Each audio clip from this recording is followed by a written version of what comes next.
Yeah. All right. Hi, everyone. Welcome to another Origin seminar in the usual Monday moon. Today we are welcome Allison to give a presentation about the new stellar dynamical masses in Upper Scorpius, a critical test of the pre-mass sequence evolutionary models. Allison, the floor is yours. Thank you. Can everybody online hear me okay? Yes. Thank you. So yeah, thank you very much for coming. Most of you probably know me already, either personally or as the person who sends all the annoying emails every week. My name is Allison Towner. I'm a postdoc here at Steward working on the Alien Earths project with Josh Eisner. I was an undergraduate here back in the day, went and got my PhD at the University of Virginia, and then my first postdoc was at the University of Florida. Here at the U of A, I am studying a population of low-mass pre-main sequence stars in Upper Scorpius. These are a sample that we've been working on for a while. All of these sources have protoplanetary disks detected in CO.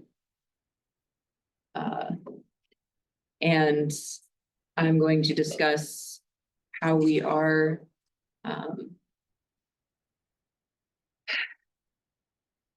mildly distracted by Zoom popping up warnings on my screen.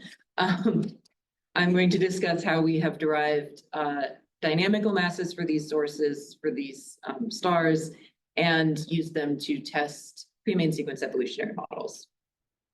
So normally, how do we measure a star's mass? A star's mass is very important because, as we all know, stellar mass is stellar destiny. It determines luminosity, lifetime, and of particular interest to the Alien Earths team and the Origins group is planetary habitability. Stellar mass, stars of different masses will have, for instance, different strengths of magnetic fields, magnetic flaring, different strengths of UV radiation, different sizes of habitable zones, things like that. The standard method of determining stellar mass is to measure a star's luminosity and effective temperature, combine that with a pre-main sequence evolutionary model so that you can place the star on an HR diagram, combine that with the model to get its mass and age. Some alternate methods are to probe the mass of a star directly through some sort of, for instance, gravitational interaction, orbital mechanical interaction like disk rotation, or dynamical traceback.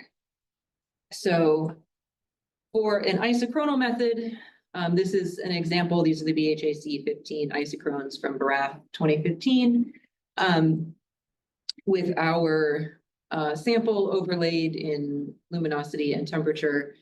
And as you can see, there's some uncertainty on all of these measurements. Quite standard, that's how we do science, but in order to get a well-constrained mass for a star from an isochrone, you do need to have quite good well-constrained stellar luminosity and effective temperature measurements. And that can be more difficult for embedded sources, which have greater extinction, edge-on disks, which again have greater extinction in very specific ways, can be difficult for some close binary systems. For instance, you might have if two stars of similar temperature and luminosity that you can't resolve separately could impact your isochronal results. And what we found over many decades of using this method is that your mass and age results can be highly dependent on the evolutionary model you use.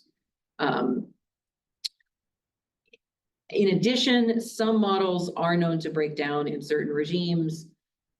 Almost all models do fairly poorly at low masses lower than 1 Msun, and especially at very low masses, anything lower than about 0.6 solar masses. Many models are known to have, at minimum, much higher uncertainties in that regime, if not actually higher errors. Dynamical methods, on the other hand, have the advantage of being extremely direct, but they're hard to do at scale. If you're doing something like disk rotation, then you need quite deep line observations in order to get sensitive measurements of disk rotation across enough channels at enough different velocities to model the disk.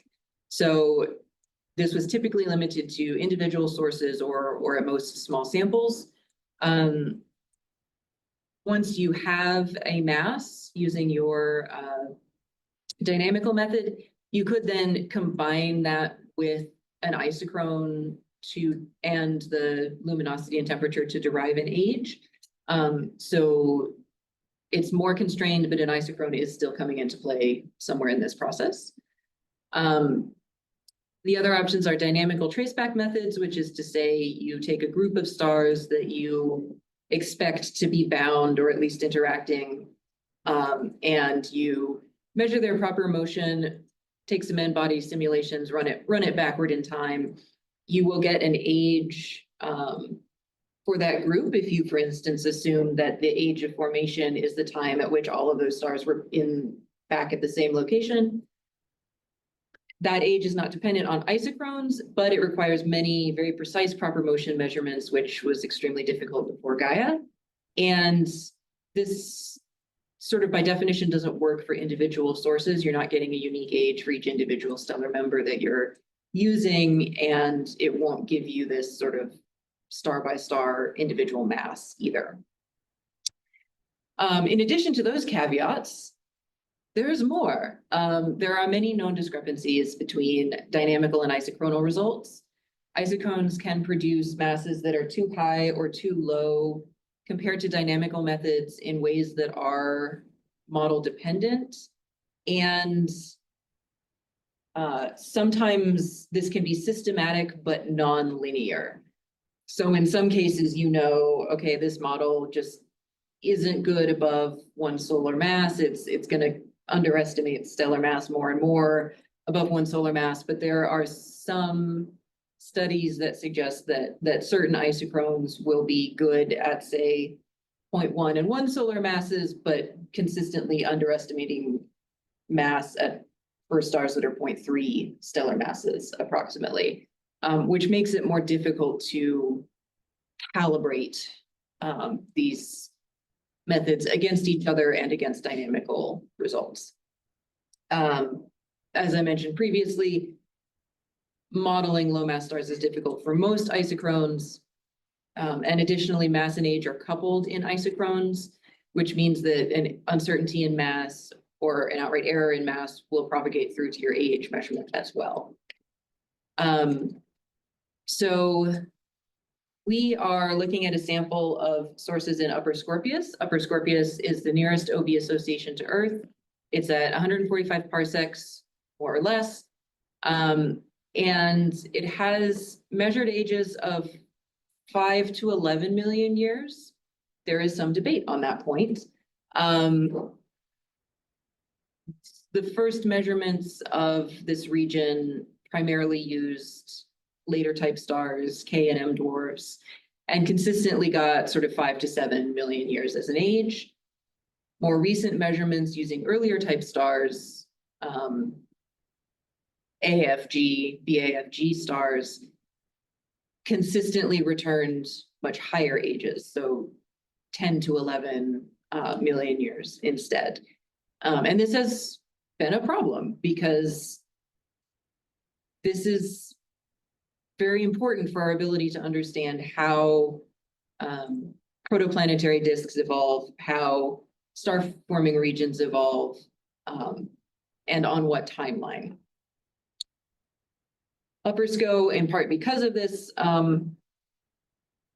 this contradiction in ages has become increasingly well studied, especially its low mass PMS population. There have been some publications within the last 10 years seeking to get the most complete sample possible with the technology available at the time for these populations. So we have conducted ALMA band 7 follow-up of 24 targets with disks detected in carbon monoxide.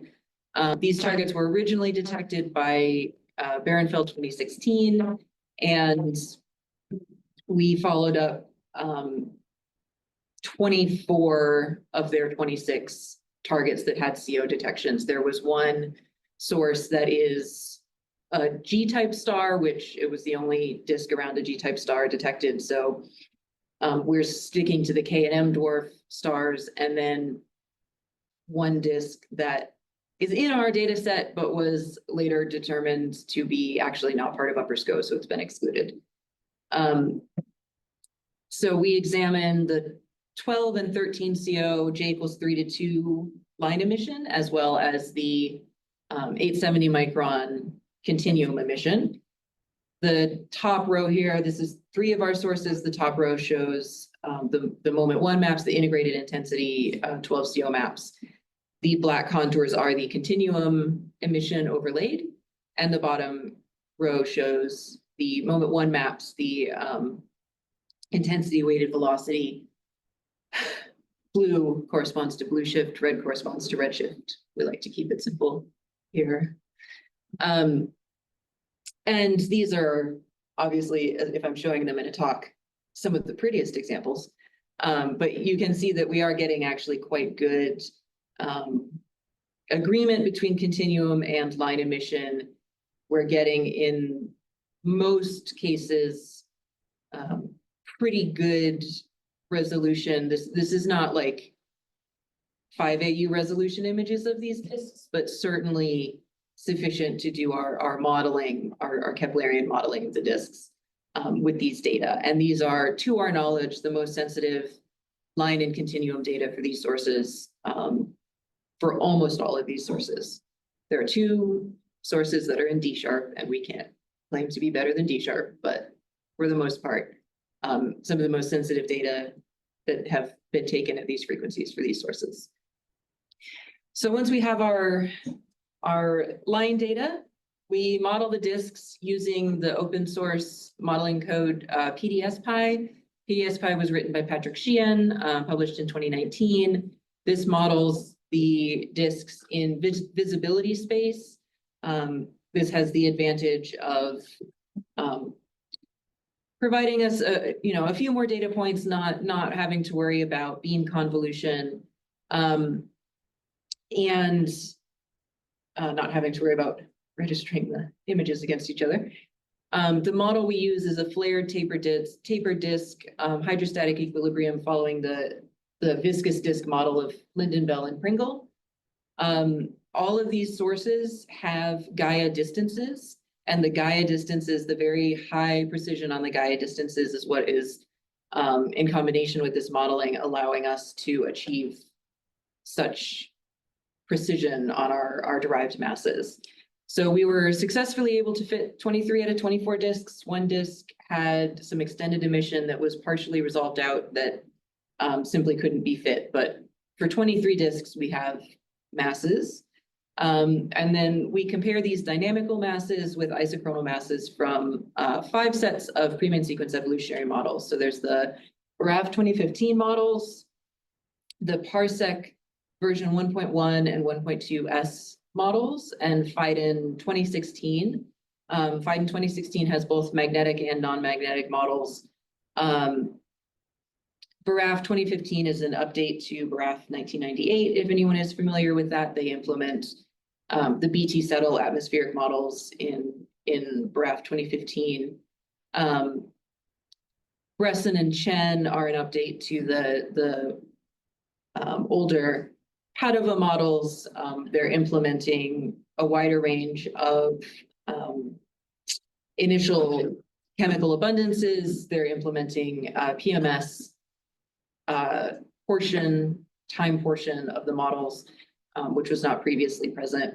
And then the PARSEC version 1.2S, the Chen 2014 models, are specifically targeting the lowest mass regime, solar masses less than 0.6 Msun, specifically trying to improve the models in that specific mass regime.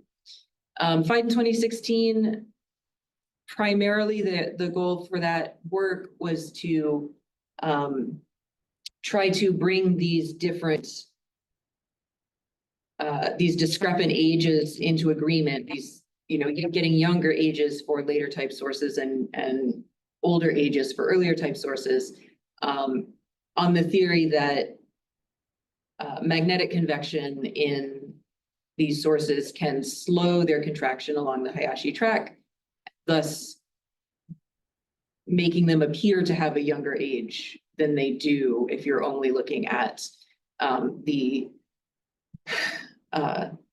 luminosity and temperature on a given isochron. So what we find is, I have my mouse back, yay. No, maybe I shouldn't celebrate too soon. It's still very jerky. So these plots show the dynamical versus isochronal masses for each of the 5 sets of models. So the x-axis is always the dynamical mass that we measure through our Keplerian modeling. The y-axis is the mass returned by each set of isochrons. Typical uncertainties are shown in the upper left. And what we find is that most isochrons, on average, are going to underestimate stellar mass compared to the dynamical mass that we derive. This is extremely consistent for the PARAF 2015 PARSEC 1.1 and non-magnetic Feiden models. For PARSEC version 1.2S, the model that's specifically trying to improve the lowest masses, we find that there's actually a very tight correlation between our dynamical masses and the isochronal masses. Unfortunately, it is not a one-to-one line. So the black dotted line in each panel is 1-to-1. It's the 1-to-1 line. The colored dashed line is the best fit line to these data. And the PARSEC models are pretty clearly not, although they are well correlated with dynamical mass, it's clearly not a one-to-one correlation. They have a tendency to overestimate mass for the lowest mass sources and underestimate it for the highest mass sources. And then we have Feiden 2016 magnetic models, which are in quite excellent agreement with our dynamical masses. In most cases, the best fit line has a slope of 1 within uncertainties and an intercept of 0 within uncertainties. That is a significant improvement compared to any other evolutionary model that we tested.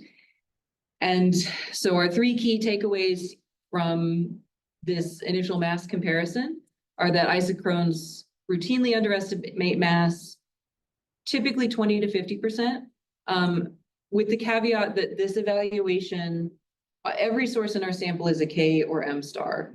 So all of this evaluation is being done for the lower mass end. I cannot speak to whether these relations will work for B stars, for instance, but in the 0.1 to 1 solar mass range, isochrons routinely underestimate mass by about 20 to 50%, depending on the model. The PARSEC version should say 1.2S accuracy depends on mass, tends to overestimate at the low end and underestimate at the high end. And the Feiden 2016 magnetic models are extremely consistent with dynamical mass up to 1 Msun. So now we have our masses, and these results are broadly consistent with some of the issues that have been noted with isochronal methods over the years. What can we say about age? Because, of course, Upper Sco has some contradictory age measurements. So what we do is we use our dynamical masses to constrain the stellar ages. And the way we do that is for each set of isochrons, we are actually determining mass and age by sampling the isochron over our stellar luminosity and temperature range Gaussian sampling 10,000 points. And so we'll get some distribution of mass and age out of the isochrone. And that's what these colors here show. And the way we constrain our ages is by saying, okay, if I place no constraint on the age, it's just whatever the isochrone says, I will get, you know, perhaps 0.9 Msun and why have you disappeared? 0.9 Msun and 7.5 megayears from the Feiden models for this, the Feiden magnetic models for this source, and then maybe 0.55 and 2 megayears for the Bresson models, the PARSEC 1.1 models for this source. If we constrain in mass, what we're saying is only consider the ages from isochrones that also return a mass consistent with our dynamical mass. So this gray bar here is the dynamical mass plus or minus our uncertainty. And when we consider only the ages returned by isochrones that fall within that range that agree with our mass, what do we get? So this plot, the top panel shows the distribution of ages returned by all isochrones for each source in our sample, so unconstrained for each of the 5 model sets. And this has a median across the whole sample and across all 5 model sets, a median age for Upper SCO of 5 million years. When we apply this mass constraint and only consider the isochrones that return a mass within our dynamical mass, we find that in most cases, this is going to increase the age that we infer for each source. Across the full sample and all 5 model sets, the median age has increased to 7.5 million years for Upper SCO. In general, the BRAF 2015, PARSEC 1.1, and Feiden non-magnetic models, nearly always for every source, the age is going to increase. For the PARSEC version 1.2s and the Feiden magnetic models, they're slightly more likely to increase age than decrease it, but it's more of a toss-up. It's about 40% will be actually a decrease in age and 60% will be an increase. So 3 key takeaways from our constraints on stellar age is that we are typically increasing age by 50 to 60%. Constraining age typically brings ages into closer agreement with each other. So for any individual source, the 5 models, without any constraints, the typical spread in age is about 7 million years. Once we apply this mass constraint, the typical spread in age for any individual source across the 5 models is 3 million years. So we're cutting that in half. And then based on both our mass results and the age results, the magnetic models of Feiden 2016 appear to be by far the most reliable isochronal method of determining both stellar mass and stellar age, again, in this 0.1 to 1 Msun mass range. So yes. There are some questions. Yeah. So Renu is asking, could you elaborate on the uncertainties of the dynamical and isochron mass estimates? I noticed is that the arrow bars were a bit smaller for the latter. Yes, so the uncertainties, typical uncertainties here for the mass estimates are, they're a little bit smaller typically for the dynamical masses than for the isochronal masses. Later in the talk, I'm going to get into how we determine uncertainties. I will say that the uncertainties are calculated differently. For the isochrones, it's standard deviation, and for the dynamical masses, it's based on chi-squared, and that is because we couldn't do a chi-squared version for the isochrones. But in general, the uncertainties are similar but slightly smaller for the dynamical masses. There are some sources with quite large uncertainties, but most of them are excluded from this plot. I have a version of this plot showing a wider mass range. We had some sources that returned quite high masses. Some of them are binaries, so that's not shocking. You can see in those, some more deviation from this line. I don't know who was next. Casey, do you want to ask your question? Yeah, now that you're on this slide, that helps. Sorry. So I was trying to, I'm sorry, you probably said this and I didn't hear, but when you're fitting for the model dependent masses on the y-axis here, are you using a fixed stellar age for each point, or you're taking, or are these points for different stellar ages for each system? We are not using a fixed age, so we feed in the stellar luminosity and temperature, and those come from Behrenfeld 2016. The temperature comes from the BT settle models, and the luminosity comes from their modeling of the stars, I believe SAIS. Okay, so I'm so sorry. Anyway, so go ahead, sorry. Yeah, we feed those in, we generate just a normal distribution in temperature and luminosity, using the uncertainties on those numbers as the full width half max. Feed those into the isochrones. This is something that PDSPy does itself, sort of just invoke it. It does not assume a particular age. It doesn't assume, there's not like a fixed mass radius, a fixed point in mass radius space, anything like that. So it's just saying, for this temperature and luminosity, I'm going to feed you 10,000 points chosen within this range. What masses do I get and what ages do I get?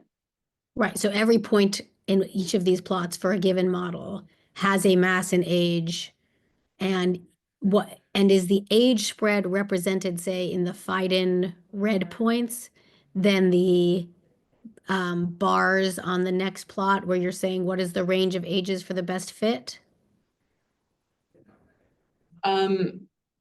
The age spread is going to manifest itself essentially in the scatter of these points, more or less. It's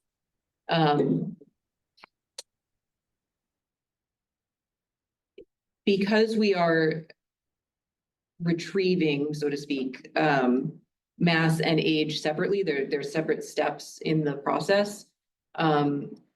It's entirely possible that the best fit age for one blue point is several million years different from the best fit age from a different blue point on the, these Barath models, if that's right. So yeah, I guess I was just trying to get a sense of the spread in the inferred range of, like, if I said, okay, I'm going to take the Feiden model where you say you're closest to this 1-to-1 line. What is the range of age? What range of ages have you had to invoke to get that fit? Right. So we have not explicitly invoked any ages. I will say for the where this is going to show up, I think more. So this example source 1609-0075, telephone numbers all the way down, has actually quite a range in ages in the Feiden magnetic models, much less in most of the other models. For instance, the PARSEC version 1.1 really is just 1 to 5 mega years, but these points, I didn't go too far. These points, what counts as the best fit, the point that's actually getting plotted, is the median of these contours, essentially. Okay. Okay, yeah, and I have more questions, but I'm gonna stop now because Yeah, finish that's your talk and we can talk later. I'm very curious. It's very cool stuff. thanks. Are there any more questions before we? No, I don't believe there are others. Okay. Okay, so based on the mass and age results, the magnetic models of Feiden 2016 appear to be the most reliable isochronal method of determining mass and stellar age. But I have mentioned several times that not only can the isochronal results be model dependent, but there is some evidence in the literature that this dependency is systematic. It's correlated with stellar mass or stellar age or something, some stellar property, and that is based on a number of different works comparing sort of one to a few sources to different isochronal results. So what we've done is examined mass ratio versus mass for the sample for all 5 isochrones. I've also done the same for age ratio versus mass, mass and age ratio versus stellar age, and then mass ratio versus age ratio. That's a lot of words, but the reason I'm only showing one plot is that we only find one statistically significant correlation here. So a correlation between mass ratio and dynamical mass, what that is saying is as you go to higher or lower masses, the accuracy, so to speak, of your isochronal mass is correlated with that. We find only one statistically significant correlation in our data, and that's between the PARSEC version 1.2S models and dynamical mass. There's a slightly more than 6 sigma negative correlation between the actual mass of the star, the dynamical mass, and the mass ratio. So you are much more likely to overestimate stellar mass using this particular model set at the lower masses, much more likely to underestimate it at higher masses as you get close to 1 Msun. And this is a quite robust, statistically significant correlation. We have, as I said, some binary sources in the sample. I have rerun all of the statistics, excluding the binary sources. And this correlation remains above 6 sigma in both cases. So that is the end of my comparison between isochronal and my explicit comparison between isochronal and dynamical masses. There are two more things that I just want to touch on because we have the data, and why not? The first is stellar mass versus disk mass. And there is a lot of interest in this topic because having a clear picture of how much mass is available to form planets for any given star is, of course, extremely useful for any type of planetary habitability, exoplanet, astrobiological, even just disk modeling purposes. There is a more or less linear relationship between the log of disk mass and the log of stellar mass known for younger regions. It's more or less a slope of 1, but these regions are 1 to 3 million years old. And when folks have gone to Upper Sco and done the same work, this relationship has been observed to be steeper, anywhere between about 1.7 and 2.7 slope. And this has been interpreted as potentially tracing grain growth in these disks, potentially tracing inward radial drift of the millimeter dust with time. But in any case, there seems to be some depletion of the millimeter dust in these older sources.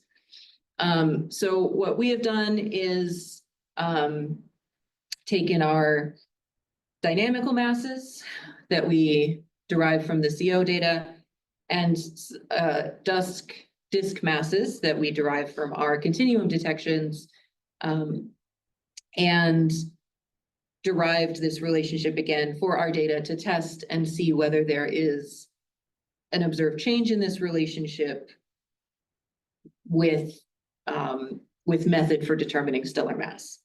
And we find for our data, at least, that there is not. The black points here are our dynamical masses. The blue points are the isochronal masses from MARAF 2015. These lines were fit with orthogonal distance regression, so taking into account uncertainty in both the independent and dependent variables. And we find that the slope of the line is identical within uncertainties in both cases. There are two panels here because we do this for two different assumptions of dust temperature. There is some indication that assuming a dust temperature that scales with stellar luminosity can actually flatten this line, can flatten this relation.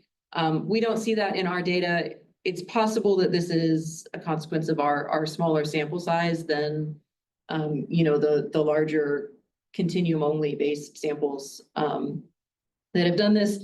It's also possible that because our disks still have CO emission enough to detect and model, it's possible that our disks are just pretty close to 20 Kelvin to start with, and there's just not enough of a difference to really notice here.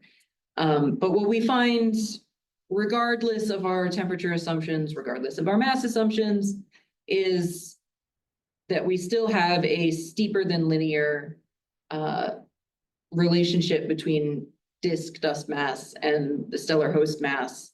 No matter which way you slice it, we find slopes for this line between 2.7 and 2.8. And this is consistent with previous literature values. It's a little bit on the high end, but still well within reported values and uncertainties. And finally, So, yes. a quick question. Yeah. Dust masses. What do you do for opacities? The opacities are, kappa is assumed. It's 2.3 centimeters squared per gram. Scaling is new to the 0.4, 2.3 at 230 gigahertz. So there's no interesting dust physics in here, so to speak. Yeah. That is, we would love to know more about the dust in these sources, and I have an ongoing joint VLA and ALMA project that hopefully I will continue to get data for, that we will be able to fit the opacities and the dust properties here. Yeah.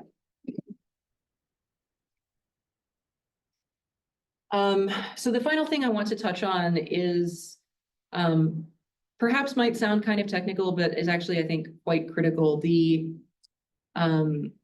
PDS-Pi code is an MCMC code. It's Markov chain Monte Carlo. And the thing about MCMC is that there can be a certain amount of arbitrariness in when you consider the fit to be converged and also what you consider the best fit value to be. Sort of the traditional method of reporting your quote unquote best fit values is to take the mean or median of the Walker positions over some, the last 1,000 steps, the last 3,000 steps, whatever it is. That mean or median is your best fit value. It's the value you report. And then the uncertainty you report will be the standard deviation, the scaled median absolute deviation, something like that. This is in contrast to grid fitting, where usually what you're reporting is whatever model has the best fit chi-squared value. And the uncertainties are going to either be, plus or minus 1 grid step, or whatever change in chi-squared corresponds to a 1 sigma, normal uncertainty. The reason this is important in this particular case is that we have done this evaluation for our data, and we find that the standard deviation, if you only take standard deviation as the estimate for your parameter uncertainty, you're going to be underestimating your uncertainty by a factor of 2 to 3 compared to using a chi-squared based method. So this is a corner plot showing all of our free parameters in the fit, and a zoom in here on the stellar mass row. The best fit values, where the best, quote unquote, best fit is the median of the Walker positions, and then the uncertainty is the standard deviation of the Walker positions. That is the default that's returned by PDSPy at present. And those are shown in black. The red points show the result with the actual best fit value, because MCMC evaluates chi-squared at every point. So the red points show the point itself is the best fit value. The uncertainties are the uncertainties corresponding to plus or minus 1 sigma for a fit with 15 free parameters. And so what we find is that usually the two values, the black points and the red points, agree within uncertainties, but the uncertainties, when using the chi-squared fit, the chi-squared evaluation method, typically are going to be 2 to 3 times larger. And this is important because using only a standard deviation of the Walkers can lead you to artificially overestimate your precision in your results. And it's, especially when comparing with other methods, very important to have a good handle on what your uncertainties actually are. So our method throughout this paper is to use the uncertainties that we get from the chi-squared surface, not from standard deviations. And that is part of why some of our stellar masses are ending up rather larger than the Gaia uncertainties. And it's just a matter of the precision of the fit is such that there's a wider range of masses that can satisfy the fit than just the standard deviation would suggest. So, but in many cases, it is still quite precise. It's just an important consideration when doing this kind of fitting to have a good handle on what your uncertainties actually are. So with that, I am happy to leave up a summary slide and take any questions. John. Yeah, I have a question about the plot you showed of MDisk versus MCR. And so I'm thinking, well, these are pretty old systems now. They're not primordial. Probably a lot of planet formation and other evolution has happened. So I guess naively, I would think that there would be more dispersion, like the star has its mass. Mm-hmm. But the disk mass could vary all over depending on what happened to the disk. Do you see an increase in dispersion in this relation with age? The dispersion for the younger systems, I think, is maybe 0.7, 0.8 dex for the literature, in the literature.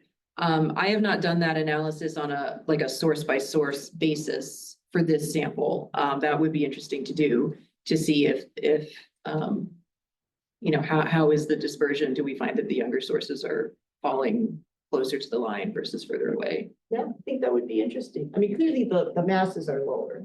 Yeah. As you get older, but As the dispersion. you could imagine the dispersion would be larger. But if it's not, maybe that is saying something. I don't know. Yeah. No, thank you. Hilaria, do you want to ask your question? Can you hear me? Yes. Yeah, thank you very much, Allison. This was very interesting.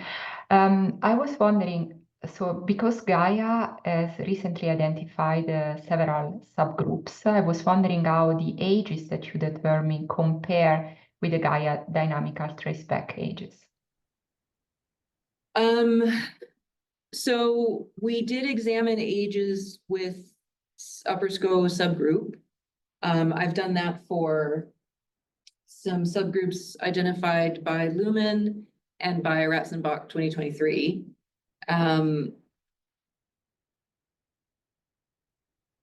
In just looking at the points on their own, you can convince yourself that there's some correlation there. The problem is that we only have 24 sources to begin with, and then when you start dividing them up into subgroups, really the uncertainties are far too large to say anything definitive with these sources.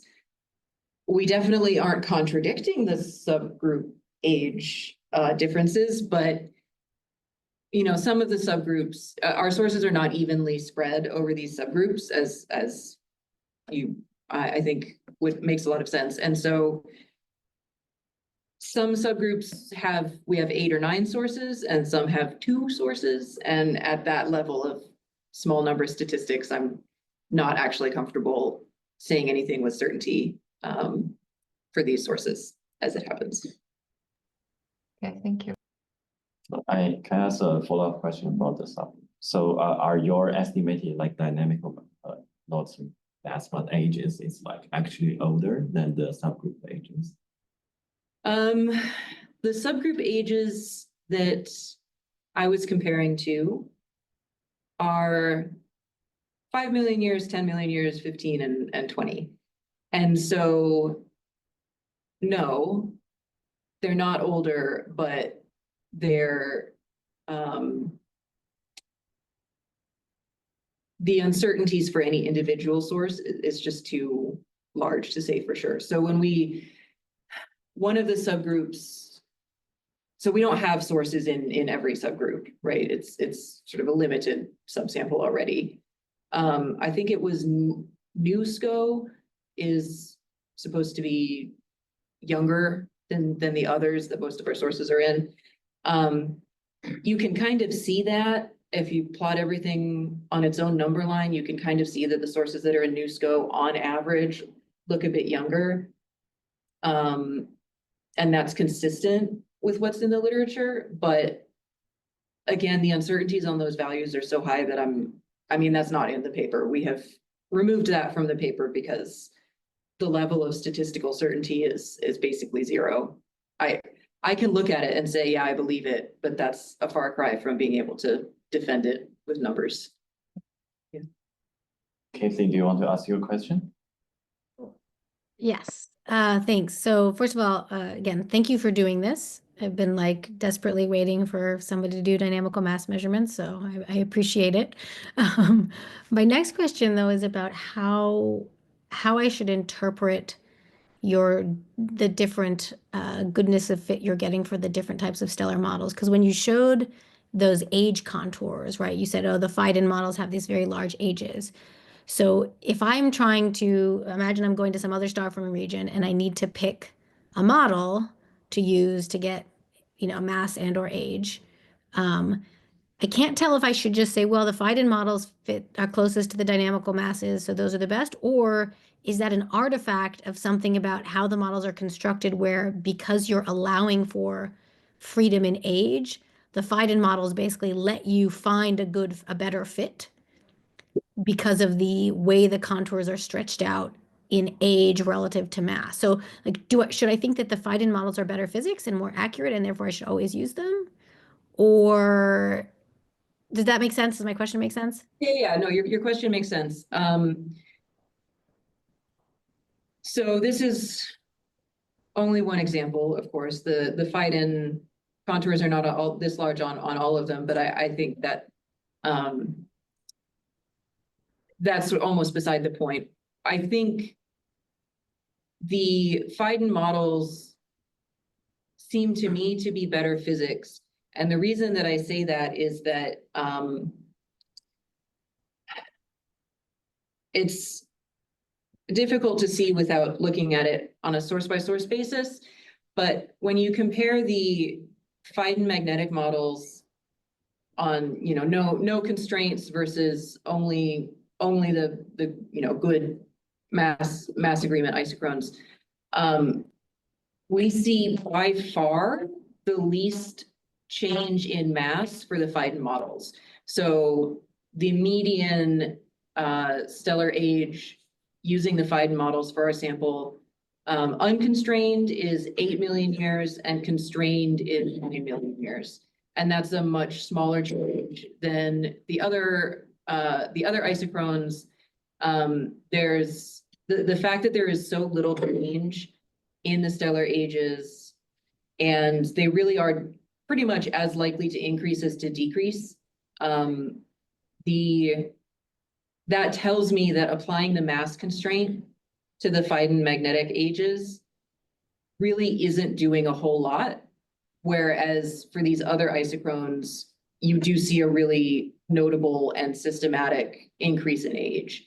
So we don't apply an age constraint, in those initial isochronal, just pulling the data out of the isochrones, those initial isochronal fits. But when we later apply this mass-based age constraint, or this mass-based constraint, there's so little change in age that tells me the Feiden models are pretty good already to begin with. That's a really helpful explanation. Okay, thank you. I appreciate it. You're welcome. Hi, thanks for that, very nice. Quick question in the population. So you said that your sample was based on previous study and only on the disks that were detected in CO. I wonder what's the fraction of CO detection in Upper Scorpius versus that? So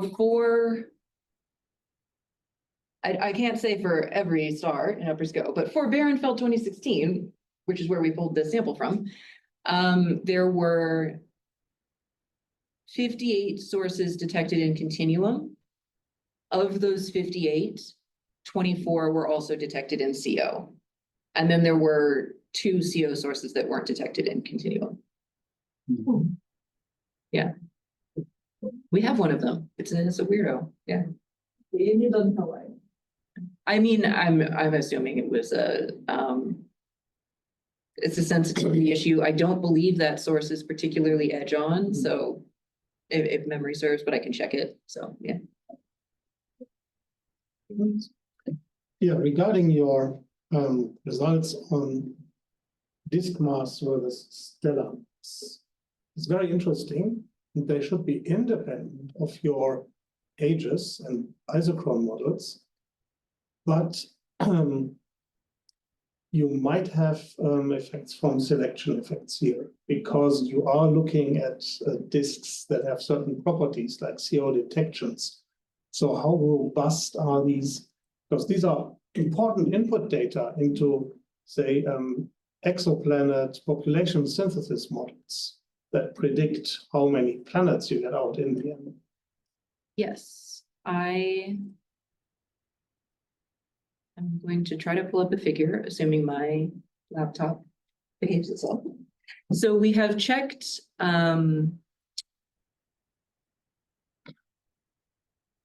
we have compared our dynamical masses to the inclination angles returned by the PDS-pi fitting to check and see if we are preferentially detecting, more high mass disks, because those are easier to detect at lower inclination angles. We don't see any evidence that that is the case, so we compare our masses and inclination angles to some follow-up work that Behrenfeld did on this sample. And we have, no, we're just not going to load. Cool. Cool. They are statistically identical within uncertainties. it's possible there is still a selection effect there. But we are confident that we have not introduced any further bias with our method or with this work. There's a lot of scatter to begin with in these plots. And so it can be a little difficult to tell just on that, that basis alone, but it is here. Okay. Just a quick comment. Yes. Regarding the question of the bias, now that you kind of determined that the Feiden models work the best, you could just use those to interpret the disk mass fluxes that don't have CO, put the stars on your plot and see what you get to see whether there's any bias. Yeah, we have a number of potential interesting follow-up work we could do with our newfound confidence in Feiden, the Feiden magnetic models. That's beyond the scope of this paper, but that I think would be very interesting to do. We would like to do Upper Sco subgroup work using the Feiden magnetic models, because it's going to be a lot faster to do for several hundred sources than thank you, Ilaria, than doing dynamical masses. Okay, so this is our evaluation of inclination, angle, and mass. And the blue points are our work, the black points are the Behrenfeld disks, and with disk inclination derived through either the continuum data or the CO data. You can see there are fewer detections at lower inclination angles overall. Beyond that, we can't really say for sure. What we can say for sure is that if there is a bias, it hasn't been introduced by this method. But the presence of CO also does not appear to be a bias. The CO sources are also in agreement with the continuum only sources here. So, it may have been a bit too long. I might not have answered your original question. So the last question, Serena. Yeah, hi. Thank you so much. I have a lot of questions. I'll personally ask those questions. But one thing I would like to ask is, when we worked, really hard to get the good luminosity and temperature relation, and I'm so glad dynamical mass, it's now there. You are working on this, and this is really wonderful. When you compare this one with the disks, region with a lot of scatter to begin with, it makes it really hard, because scatter, even in trapezium and tiny region, the luminosity spread is huge. If you could compare to a place like sigma Ori, that in luminosity and temperature, when you see that scatter is really low for isochronal ages, would that be a good source for you to try dynamical mass comparison, or has it already been done? To my knowledge, this work that I've presented today is the First one, right? largest systematic comparison between isochronal and dynamical masses. Certainly, it would be useful to. I think it's very important to test this comparison across a wider range of masses and a wider range of environments and regions. So yes, I certainly think it would be very useful to extend this to. Yeah, the sigma Ori is because the luminosity spread is much lower. So scatter, the error, for instance, isochronal age is pretty good for something like sigma Ori, because it will be an interesting reason to test. Another thing to ask is that for low mass, for instance, your isochrons are mainly for the low mass object, but then when you go higher mass, especially higher than 0.6, 0.7, and 1 solar mass and higher, different isochrons work better, because so in that case, you have not yet tried those mass yet, right? No, because we don't. Yeah. We don't have any B stars in so we can't. Oh, no, I'm not asking for B star, G stars, for instance. work, so the Feiden model, for instance, it works better for K and M stars, but not necessarily Yeah. for the higher mass. And that's why I've tried to be very careful to say that this evaluation really is just between 0.1 and 1 solar masses. Given how good the Feiden correlation seems to be, I wouldn't be shocked if it keeps working well up to higher masses, but I simply haven't tested that. And as I think I mentioned earlier, in answer to Dominica's question, in the original Barenfeld sample, there was only one G star that had, there was only one disk around a G star. So there probably are more. Barenfeld was seeking to fill in the low mass end specifically of the IMF, but we don't have G star data to test this with at present, but I think it is important to do for sure. Thank you. I'll ask more questions later in person. All right. Thank you everyone for coming. Let's see each other next week. Bye. Yes. Next week, we will meet at the usual